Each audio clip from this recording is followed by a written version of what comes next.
This is The College Gamers for September 27th, 2015.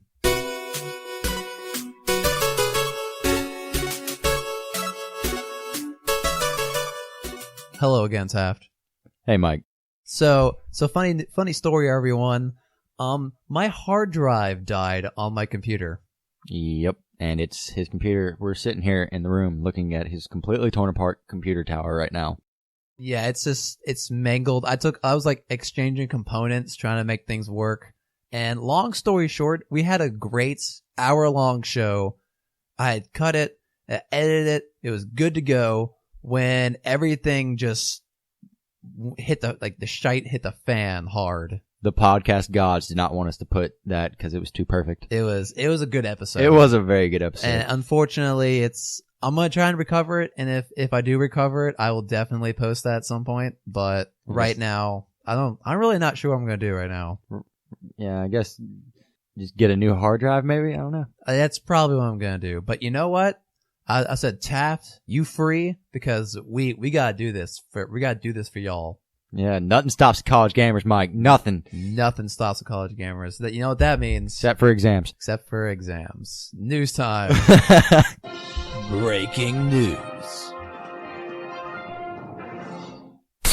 All right. Well, it's about 10 o'clock at night on a Sunday, right before school. So it's kind of we'll call it the recovery episode. So yeah, it's going to be a quick little tidbit of the highlights of our last episode. Yeah, some of the cooler things. So let's start with Metal Gear. Metal Gear has a secret karma system, Taft. You can pretend to be surprised. Yeah, it's a very cool system, actually. Mike, we talked about it in the last episode, and I hadn't heard anything about it before. I kind of want to try it out now and just go through and murder everyone. Just murder everyone. I would, man. Not to get hung up on this computer thing, but I was planning to play Metal Gear all day today, and I spent 12 hours just nonstop computer work. Oh, man. But yeah, so the system works where players can accumulate these things called demon points. And after 20,000 demon points, this cutscene happens where the shrapnel in Snake's head suddenly grows into a horn, basically. It's a good sized horn. I have one problem with that statement you just made. All right. His name is Big Boss. It's not Snake. Sorry. Snake is his clone. This is a prequel. Come on, dude. Get it right. This is a prequel? I don't know, but it's Big Boss. That's all I know. I didn't know this was a prequel. Big Boss, I'm pretty sure is the boss of the first one. So it seems like it's a prequel. I have no idea what's going on in this game. Dude, it's so confusing. Like we were talking about in the last episode, that first mission, no clue what's going on. There's a dude on fire, there's a chick floating and on fire, and it's weird. It was a crazy. So yeah, once you hit 50,000 demon points, the horn grows even more, and you're permanently covered in blood. So, yeah. I didn't ask you this last episode, but I just had a question about it. All right. Do we know how many one kill gets towards demon points? Is it 1 for 1 or what? No. It doesn't really specify anything, but if you want to accumulate demon points, you would just have to go through and kill people, kill animals, and it is reversible. So if you decide you don't like, being permanently covered in blood after it gets a little crusty, after the third day or something, you can do nice things like visiting Mother Base's zoo to revert, demon points. Have you found out where the zoo is yet? No, I have no idea. Me neither. I've saved tons and tons of animals, but I have no clue. I see. Yeah. Well, moving on here, since it's going to be a fast, speedy episode, a writer at Valve was at a convention get-together thing called EGX. And he was originally talking about why VR sets weren't going to be wireless anytime soon, but a fan had asked him about, was Half-Life 3 going to be a VR game? And he said no and kept going. Well, this fan didn't want to take no for an answer and asked him again. And he said, I said no, and just kept going. So, did he say no Half-Life 3 or no Half-Life 3 will not be VR? I'm telling you, dude, it's that there's going to be no Half-Life 3. Like I said, I'm pretty sure before any meeting that any Valve person has, they have a meeting saying, give the most vague answers you can possibly give. This myth will live on in infamy. In infamy. There we go. That's the word. Infamy. Yeah, there we go.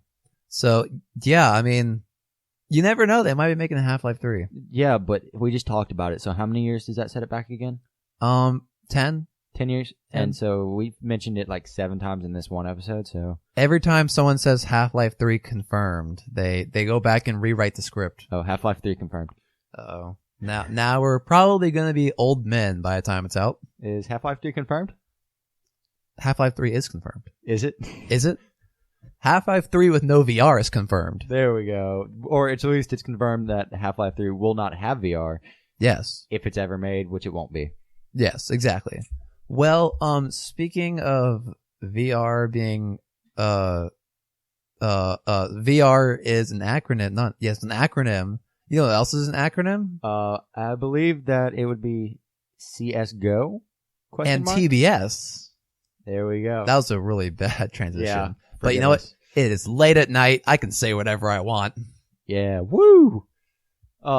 So, we talked about how, for those, actually we didn't talk about it because we're acting like that episode never happened. Yes, that's an alternate universe, Taft. Mike, I'm about to blow your mind with news you've absolutely never heard before. What? Blow my mind, Taft. TBS is going to start airing esports. Esports? Oh my gosh, that's totally a real sport, unlike what people say. We're totally going to have a debate about this in a different episode. Yes, we didn't mention this before. Not at all. It's completely brand new information. But yeah, so in 2016, TBS, which stands for Turner Broadcasting Station, is gonna because I didn't say that before, is gonna start airing esports on Friday nights. It's gonna be a 10-week tournament that starts off in 2016, I believe. Yeah, 2016, but they haven't given a month yet. So, it's gonna be really cool. They're gonna start off with CS:GO, which is why I said CS:GO, because they say CS:GO is a game that's like very easy for people who have never sat down and watched esports. It's easy for them to kind of catch on to what's going because it's a first-person shooter. Once you're shot, you're out. It's pretty simple. Yeah, and anyone who plays Call of Duty can connect with this. Exactly, and it is a little bit more tactical than Call of Duty and stuff, but it's very similar to the first-person shooter, and it can be very action-packed, but at the same time, it can be very slow. So I think it'll be a good draw for people. Yeah, and we were talking about Taft. You brought up the point, in our alternate universe episode, you brought up the point where, like, why don't people go to Twitch? And we were talking about how people who already watch video games go to places like Twitch and YouTube. Yeah. This is more focused on people who don't watch video games. It's going to draw those people in. It's for the general populace who don't watch video games on the internet. Yeah, it's for those people out there who are sitting down on a Friday night like us who aren't doing anything because we have no social lives. You know it. Sitting down watching like Big Bang Theory or something like that, and then the next episode's like, watch a CS:GO tournament, and you're like, why not? Like, yeah, I don't got anything better to do. And of course, Valve, they're going to enjoy this because like everyone's going to watch Counter-Strike on TV and be like, oh, hey, that was like a fun game. I could totally play that. Exactly. But, I think Counter-Strike is a good start for it, rather than something like Dota or something. And, whenever I think Counter-Strike, it reminds me of Call of Duty, but Counter-Strike, it's so simple. It's a lot more skill-based. Yeah, it's a very simple game, and I picked it up and knew exactly what to do. I mean, it's something you pick up from just like pretty much like instinct almost. Like, it's not a hard thing to grasp. There's no grenade launcher noob. Exactly, and then the one thing that does get me though is that the knife, if I stab you in the back, it's a one-shot kill, but if I stab you in the face, you're not dead? Like, come on. Like, wait, is that an actual thing? Yeah, you have the knives, and in fact, you pull out the knife to run faster, so knives are very popular. I didn't know. Oh yeah, you move faster with a knife. You move faster with a knife, and also the knife skins are like the most like valuable skins typically. I didn't know that. Yeah, because you can get different like types of knives. Some sniper rifle skins go for a lot. Yeah, the AWP skins are really popular just because that everybody likes to be an AWP. Well, not everybody likes to be an AWP, but AWP's like the most powerful class, I guess, when you're good at it. Yeah. But knives are. I'd honestly venture to say I'm not an expert at it or anything like that, but I'd venture to say that knives are more expensive than AWP skins typically.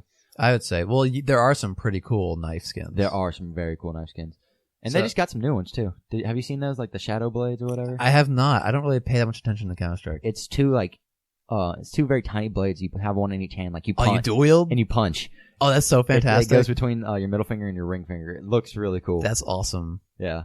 Well, Taft, you and I will have to get together and watch this. I work on Friday nights, but if I'm off, we can do it. We'll do that. For sure. We'll hit that up, man. Yeah. So one last thing. The Oculus Rift, they announced at the Oculus Connect Developers Conference. Apparently that's something that happened this week. They announced a consumer version of the Oculus Rift that will be launching in the first quarter of 2016 for $300. That's so, chump change right there. Come on, man. oh yeah, people who aren't in college and have to pay for gas and things. So the people who don't listen to this podcast. Exactly. But Taft, are you interested in getting an Oculus Rift? Not right now. I'd be very interested later, especially when I get more into PC gaming and stuff, because I'm not so much into it. I'm still a very console-oriented person. Mm-hmm. Well, on a console, you don't have to worry about hard drives failing out on you. yeah, that's nice. I don't have to worry about the red ring of death, but I got that thing one time, just turned it off and turned it back on. It's been going strong ever since. Well, if I ever overheat, I can just flip on the water cooling. Yeah, see, if I overheat, I just pour some water on my Xbox. It's fine. Don't worry about Don't- it. Don't do that. Don't do that. Please don't do that. But yeah, I'd be very interested in getting one, especially when the price drops. But at the current time, I'm not very interested in getting one. Oh, I'm sure it's only going to get cheaper. Oh yeah, I mean, the more VR that comes out, like when what was formerly known as Project Morpheus, now known as PlayStation VR. Yes, very original. And like HoloLens and stuff come out, it's gonna drop the price. I mean, it has to drop the price to be competitive. So Oh, definitely. And it's just like, let's take the new Xbox controller, for instance, with the buttons on the back. the Xbox Elite controller. Yeah, that started out pretty expensive, and as people came out with new ones, it only got cheaper. So I'm sure there's going to be some eventually they're going to have an entry level VR headset. Yeah. Also, just something random, just for anybody out there who is like me, is interested in getting the Moondust GameStop exclusive controller. That's the white one with the gold and stuff. The one that looks nice. Yeah, the one that's really cool. Yeah. If you trade in a current Xbox controller, I think you get $30 off. That's really nice for GameStop trading. Exactly, right? There's a very short window. Are you sure that wasn't 50 cents? No, I'm pretty positive. Pretty sure. Okay, speaking of 50 cents, I did bring in a game one time. They offered me 50 cents. The game was out for a year. It was Assassin's Creed. That's ridiculous. It's been played once, no scratches. Offered me 50 cents. Okay, this is a rant that belongs to another episode. Yeah. But yeah, that's pretty much the high points of the news this week. A lot of cool things happening, but if my hard drive didn't kaplunk. So the weird thing is, it was a solid state, and it was really young. It was only 2 or 3 years old. Really? So usually they last about 5 or 6, I think. So I don't know what's going on, but I'm trying not to be super depressed about it. Did you download some things you weren't supposed to download, Mike? No, actually, while it was downloading, I was actually downloading the Unreal Engine, and I was downloading Visual Studios 2013. So I blame Microsoft for my pain. You definitely should. Always blame Microsoft. I'm gonna go sue Bill Gates for chicken fingers. I don't know. You'd probably get a pretty decent settlement. Yeah, they'll be like, "Here's some money. I'm gonna pay you the amount of money I will make just talking to you." I was planning on using this to go to the restroom, but here you go. All right, you want to move on to what we playing? Yeah, sure. What you playing? All right. Well, I was playing Metal Gear Solid all weekends. And you fell in love with it, did you not? It's a fantastic game. It's a great game. That first level is incredibly confusing. I was sitting there just thinking what the HE double hockey sticks is going on this entire time. I was so confused. I was like, if the rest of the game is like this, I'm going to have to bring it back. I was so confused. Because all the pictures I've seen, it's very, very realistic, it seems very set in reality. And when I started that first mission, I was like, what? This is not what I expected at all. Yeah, you go, like I said earlier, there's a dude on fire who, is made of fire. He's not, set on fire. It's made of magma. And then and he, absorbs bullets. That was a super cool Yeah, power. it was. But and then there's like the chick floating around the gas mask who's like in a straitjacket that's unhooked and her like arms are on fire. Yeah. It's just a confusing thing. But all right, it's a good game, and as we were talking about last time, or in our alternate parallel universe, there are a lot of good missions, and there are also some, there's the occasional Rotten Tomato mission where I have to go find a goat.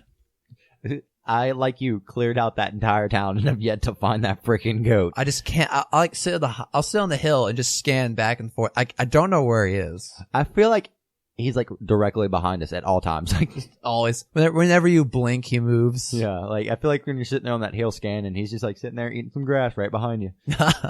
Yeah, and another thing that bugs me about the game is the suppressor life.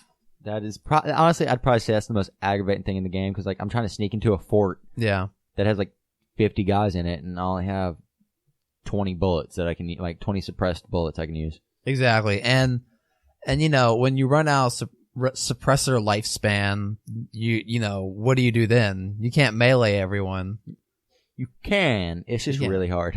Oh yeah. I'm sure you can, but I mean, like some people, you have to get everybody else because they're in like a corner under a light or something. Yeah, one thing I've actually found out that's pretty useful. Yeah. I just recently found this out is if you unequip your pistol and you equip your like prosthetic arm, yeah, you can like run and like clothesline somebody. That's awesome, and it stuns them. So that's really awesome. Okay, Mike. Real quick question. All right. When you do you prefer to? Okay, two questions actually. First one. Okay. Do you prefer to stun or kill put to sleep or kill your enemies?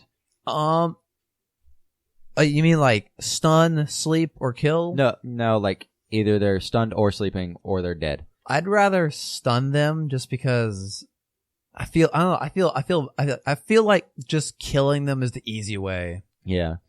Okay, and then second question, would you rather stun them or put them to sleep? Okay, so like if they're somewhere I can't really get to them, I'll put them to sleep. But I prefer them to stun because I think it lasts longer. Yeah, that's what I was thinking. I feel like it does. But I don't like to like leave them alive. Like you can like sneak up on them and pull your gun on them and they'll get down on the ground. Yeah. I don't like to leave them like that. You can, and they won't get up for a while, but eventually they'll be like, "Okay, he's gone. I'm gonna get up now." Or some people. Oh yeah, they just leave them. When first time I did that, I thought that was super cool. That you can like knock them down and be like, "Don't say anything. Don't say anything." Yeah, like I thought it was really cool when I just walked up behind some dude and had my pistol pointing at him because I was planning on shooting him. Yeah. But then I got really close to him because I was either going to shoot him if he turned around or I was going to knock him out. Yeah. And all of a sudden my dude's like, "Get on the ground." I'm like, "Oh, okay, I can do that instead." That's really cool. I didn't know you could do that. Yeah, like if you get really close behind him and pull the gun, your guy's like, "Don't say a word." That's really cool. That game gives you so many options to do things. It really does. It's that's one thing I love about the game because anybody who's listened to this podcast before knows how much I love options in video games. Options, sandbox stealth, so much fun. It's amazing. And like nothing feels greater than like sitting on a hill above a base and just like scanning it and it's like planning your attack. And another thing I found really cool was like they react to the way that you're attacking. Yeah, it is really cool. Like if you're using a sniper rifle from a distance away, they start to freak out and say that there's a sniper, so they get to cover and like drop down low. Yeah. They don't just like, "Oh, there's a guy shooting at us." Because like if I use my assault rifle, they're gonna attack differently, regardless if I'm from the same length away or not. Like yeah. So it's really cool. Yeah, and I noticed something. I'll either do really well and like sneak all my way to somewhere, or I screw up royally and just have to like unload on everyone. Okay, when you get caught, do you just finally turn to killing everybody? Or do you try to keep them like? I try to save it as much as I can, but usually I end up like using up my suppressor, like trying to redeem myself, and I usually just it just goes badly. Yeah. What happens with me is like I'll be going and somebody will catch me or catch somebody that was sleeping, and they'll start to freak out or whatever. Oh yeah. And so I'll just like if there's too many people, I'll just start killing them all. But if I can. Yeah. I'll just like walk around and like hide in one spot, and people will come up to run at me to try and get me. Yeah. I'll just pop up, put one dart directly in their face, and just go right back. Well, what's really cool is that there's an incentive to stay stealth because it puts the other bases on alert. Yeah, if you do that, like, and they can call in from nearby outposts and stuff. For backup, that annoys me because I'll like take out a bunch of them and they call back up and I'm just like, gosh dang it. Yeah, he's like, got one guy left and he called for backup, so now you got like 6 guys. But another cool thing, we can just talk about this for the next hour. You can see them on the radio, and like you can see someone about to make the call, and you can like knock them out. Yeah, it's really cool. But okay, going back to the killing thing though. All right. It's so, like, as much as I hate doing it, it is so satisfying to walk up directly to some dude and just put a bullet directly in their face. I'm getting kind of creepy here. I know that. But it's so, like, incredibly satisfying. Just, like, walk, like I was saying, like, don't say a word kind of thing. Yeah. And just put one directly between the eyes, the sound it makes, and just see them drop. Dude, yeah. The headshots in that game are very satisfying. It's so satisfying. You hear, like, kind of morbid real quick, but you hear like the back of their skull getting blown out. Like, yeah. And like the machine gun is like, it's accurate, but it's just enough inaccurate. So like it hits them like in the chest and the shoulder and they get kind of knocked back and then it hits them in the head. Like that's grotesquely satisfying. it really is. This took a very dark corner. Yeah, let's dig ourselves out. So happy Rainbow Unicorn. Happy Rainbow. So there's a Rainbow Unicorn level in Diablo 3. Oh no, but to counteract the darkness, I guess, Yes. of the last conversation, I played some Kingdom Hearts. Did you? Over the week? And how's it going? Didn't get very far into it because it was late at night and I was tired because I had to go to sleep because of school. Silly school. Yeah, you know, that thing that we all have to do unless you don't do it. Unless you don't. You know, that thing we all have to do except you have the choice not to. Exactly, you know. But so I played some of that, and I'm playing Kingdom Hearts 2, so I'm still playing as Roxas. Yeah. And I like Roxas. Roxas is a really cool character, but Who is Roxas? I can't tell you without spoiling stuff. Oh well, don't tell me. But he's the first person you play as in Kingdom Hearts 2. You play as Roxas for a while, and then you find out some stuff about Roxas, or you're hinted at some stuff about Roxas. And Yeah.